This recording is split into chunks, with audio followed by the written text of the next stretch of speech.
Сегодня пришел очередной гуманитарный конвой по городу Мариуполь. На автомобилях находятся жизненно необходимые медикаменты.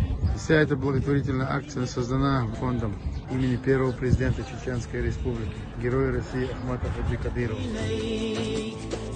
Сахар, соль, рис, мука, гречка, манная каша и все необходимые жизненные важные продукты дал сагдаль, вамехкнан, аманус, мелдештек, дал духяюр, дал алашей.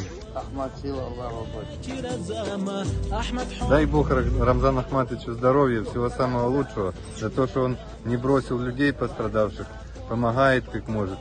Очень мы благодарны сильно ему за это. Храни, Господи, всех и маму, и всех его родных, и всех вас, ребята. Спасибо вам. Мы вас 8 лет ждали.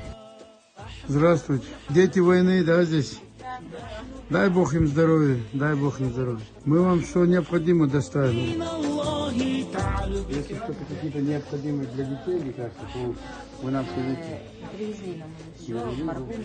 Рамзан Ахматович Кадыров, он очень сильно беспокоится насчет этого.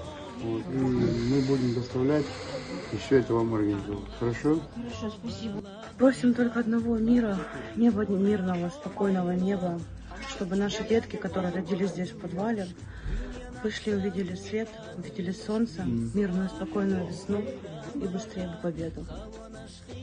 Хочется мира, очень хочется. Спасибо огромное за помощь. Владимир Владимирович Путин, хотим вас поздравить с праздником Благовещения. Хотим вам сказать, что в 2014 году в Мариуполе проходил референдум. И мы стояли и голосовали, чтобы у нас было отдельно автономное государство. Мы говорили на русском языке. Вот. Но случилось так, что нас не услышали. И сейчас хочу сказать спасибо за освобождение, благополучия и здоровья вам. И всем, кто пришел освобождать нашу землю. Продукты надо доставить.